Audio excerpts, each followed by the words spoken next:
ॐ अज्ञानतिमिरान्धस्य ज्ञानञ्जनशलाकया चक्षुरुन्मिलितं येन तस्मै श्रीगुरुवे नमः। ॐ नमो भगवते वासुदेवाय। ॐ नमो भगवते वासुदेवाय। ॐ नमो भगवते वासुदेवाय। श्रीमद् भागवतम 3rd कैंटो 4था अध्याय। इससे पिछले अध्याय में आपने सुना कि किस प्रकार से विदुर, उससे पिछले अध्याय में कि विदुर कैसे अपना राज सिंहासन, अपना मंत्री पद छोड़ के जंगल में जाते हैं और रास्ते में उन्हें उद्धव मिलते हैं और उद्धव से वो बहुत सारे प्रश्न पूछते हैं। उद्धव आंसर देते हैं, भगवान की ग्लोरिफिकेशन करते हैं, भगवान की लीलाओं के बारे में बताते हैं। अब आगे ये लीला चलती है। इस अध्याय में विदुर एक और महान संत मैत्रेय ऋषि से मिलेंगे, तो उनकी चर्चा आगे चलेगी। तो उद्धव उवाच अथ ते तदनुज्ञाता भुक्त्वा पीत्वा च वारुणिं तया विभ्रंशितज्ञान दुरत्तैर्मर्म पस्पृशुः।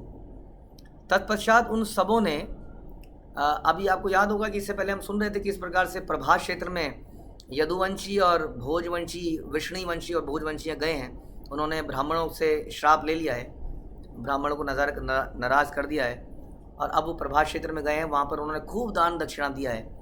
लेकिन हम चर्चा कर रहे थे कि दान देने से, पुण्य कर्म करने से पाप कर्म कैंसिल आउट नहीं होते हैं। हाँ, तो हमें बड़ा सतर्क रहना चाहिए पाप कर्म करते हुए। नाम के बल पे भी पाप नहीं करना चाहिए। अब मैं नाम जप रहा हूँ, अब मैं भक्ति कर रहा हूँ, तो मैं कुछ पाप भी कर लूँगा तो क्या हो जाएगा, वो तो मिट ही जाएगा। ऐसा बिल्कुल नहीं होगा। तो अब आगे सुनते हैं कि इन्होंने क्या किया। उसके बाद उन्होंने ब्राह्मणों की अनुमति से, पहले इन्होंने ब्राह्मणों को भगवान का प्रसाद खिलाया, अब ब्राह्मणों की अनुमति से उनका उच्छिष्ट खाया। हाँ, तो ये जो 3 महाबल हैं उसमें से एक है भक्त का उच्छिष्ट, एक है भक्त का जल और एक है भक्त का चरण रज। चरण का जल भक्त, उच्छिष्ट 3 महाबल। भक्त का जो चरण का जो जल है, चरण की जो रज है और भक्त का जो उच्छिष्ट है, ये इनके अंदर बड़ी पोटेंसी है। तो लेकिन इसको उतना ही भाव से खाना चाहिए कि आई एम ए सर्वेंट। कौन खाता है उच्छिष्ट को? सर्वेंट खाता है, राइट।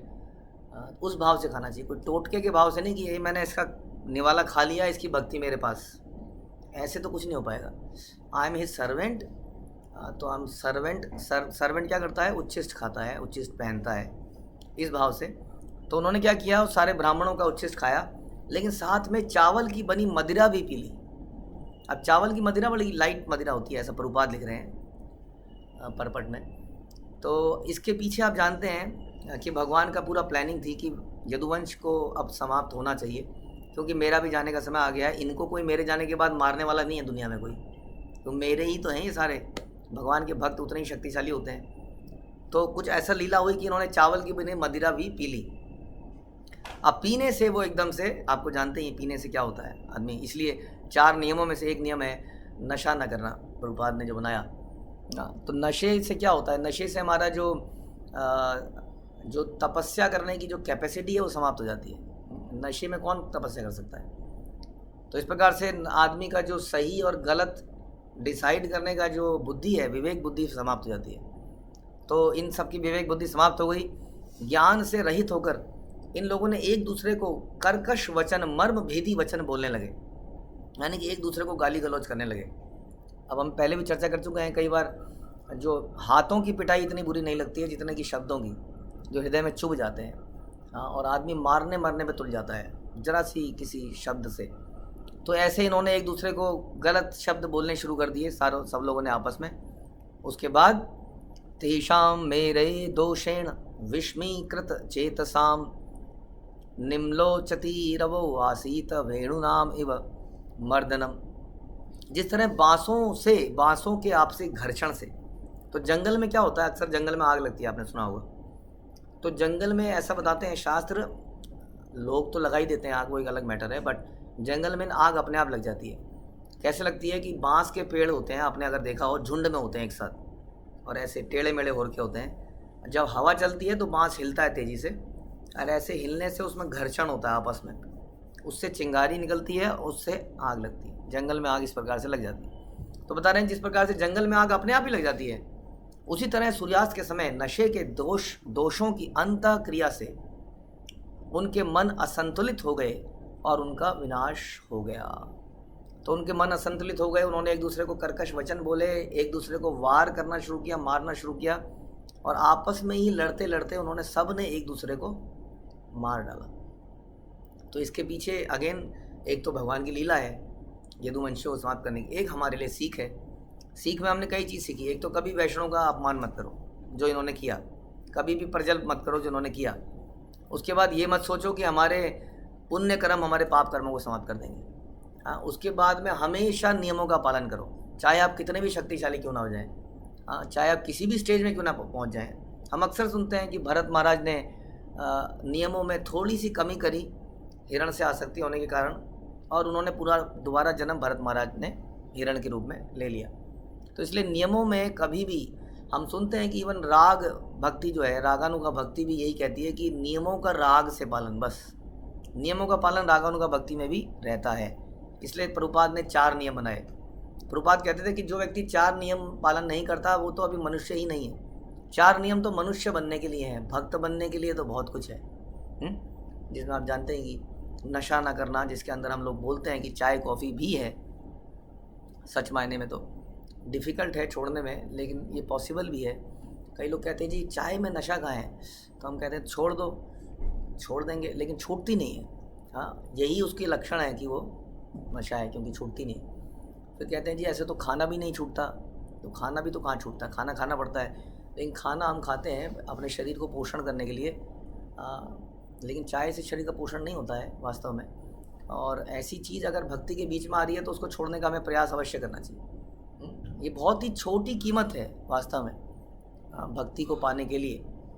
जब प्रभुपाद इतने कड़े नियम विदेशों में रख सकते थे, विदेशों में जहाँ से चाय कॉफ़ी आई हमारे देश में, हाँ, जहाँ पर लोग चॉकलेट ज़्यादा खाते हैं मुझे लगता है, और बियर ज़्यादा पीते हैं, पानी कम पीते हैं, शुगर कम खाते हैं और चॉकलेट ज़्यादा खाते हैं, हाँ, ऐसे जगह के लोगों ने इन नियमों का पालन किया। हमारे लिए तो ये काफ़ी इजी होने चाहिए वास्तव में। तो ये देखिए, एक जरा सा नियम तोड़ने से पूरे यदुवंश का समाप्त खात्मा यहाँ पर हो जाता है। खैर, इसमें दूसरा ये है कि ये भगवान की लीला थी। भगवान स्व आत्म माया गतिम ताम अवलोक्य लोक्य स सरस्वतीम अप्रशस्य वृक्षमूलम उपाविशत। भगवान श्री कृष्ण, इसके बाद क्या हुआ, भगवान श्री कृष्ण अपनी अंतरंगा शक्ति से भावी अंत देखकर, अब भगवान को समझ में आ गया था ये वाला काम भी खत्म हो गया है, अब जो है बिल्कुल अंतिम समय आ गया है कि मेरा अब ये जो सूर्य है अस्त होना है ताकि कहीं और उदय भी हो सके। हालांकि ऐसा ज़रूरी नहीं है कि भगवान एक जगह अस्त होंगे तभी दूसरी जगह उदय होंगे, भगवान एक साथ सब जगह उदय भी हो सकते हैं। लेकिन ये लीला का जो पीरियड था वो अब समाप्ति पर था।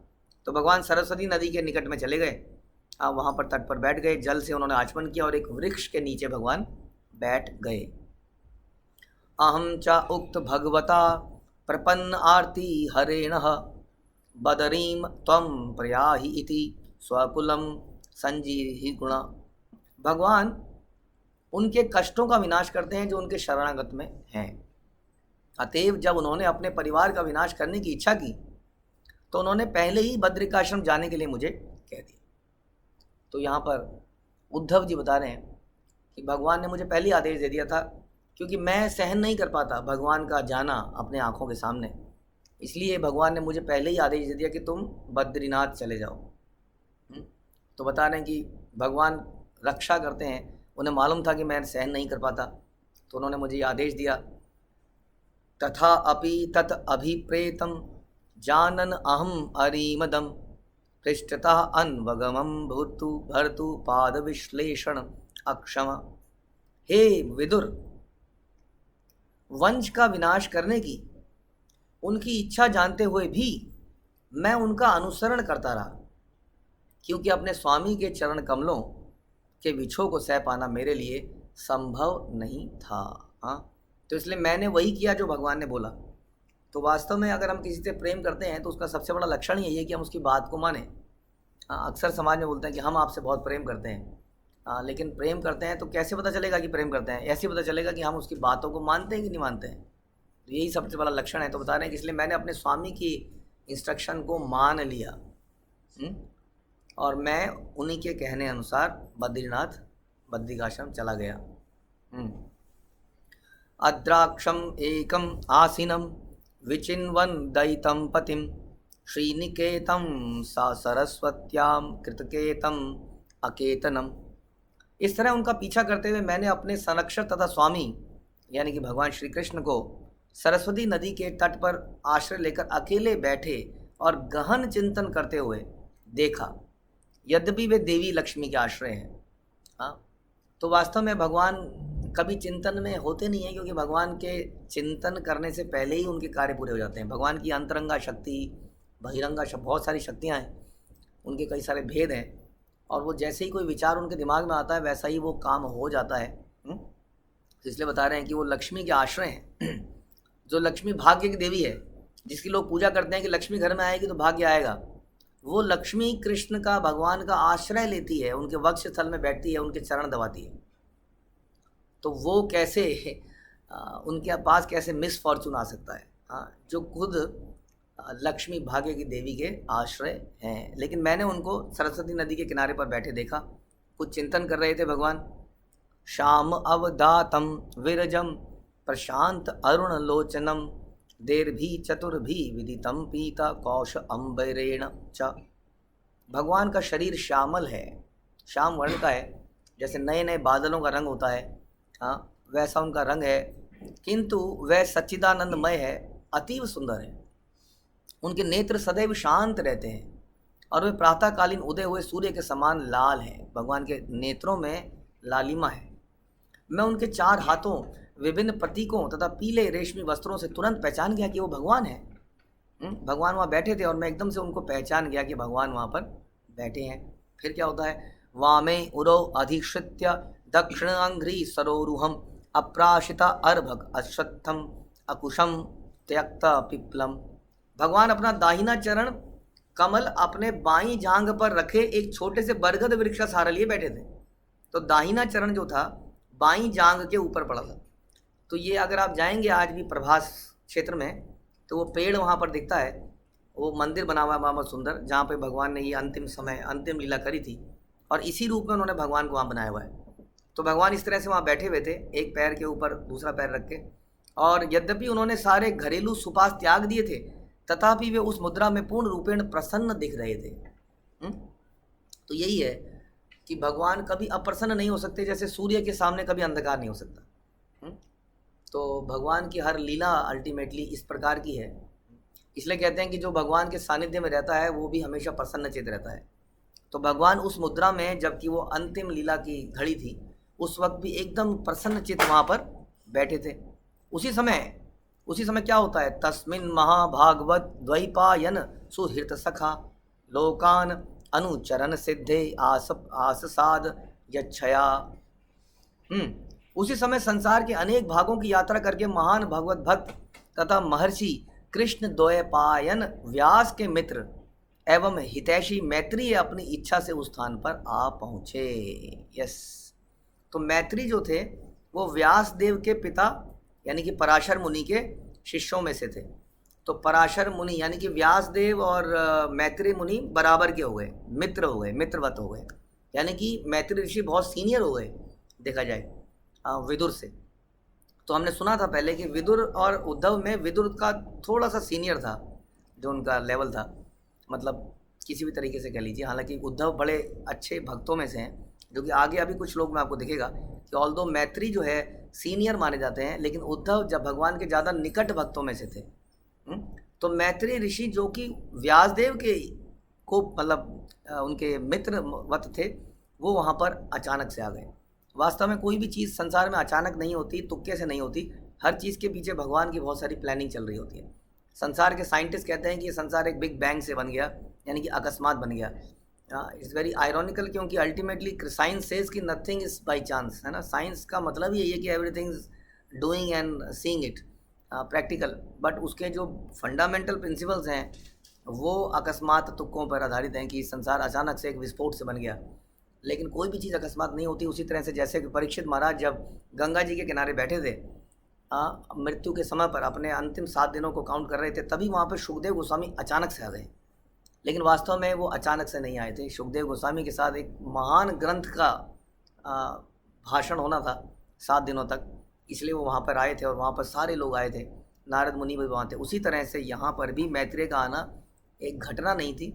इसके पीछे अब देखेंगे आप कि भागवत में बहुत लंबे समय तक विदुर मैत्रेय संवाद चलता रहेगा। भागवत का बहुत बड़ा हिस्सा इन दोनों के संवाद का रहेगा। इसी कारण से वहाँ पर आज मैत्रेय ऋषि आए और ये उद्धव को आप ज्ञान देंगे और हम सब इससे लाभान्वित होंगे। इस कथा को सुनने के लिए आपको फिर से ज्वाइन करना पड़ेगा। तो अब यहीं समाप्त करते हैं। हरे कृष्णा। श्रील प्रभुपाद की जय। ग्रंथराज श्रीमद् भागवतम की जय।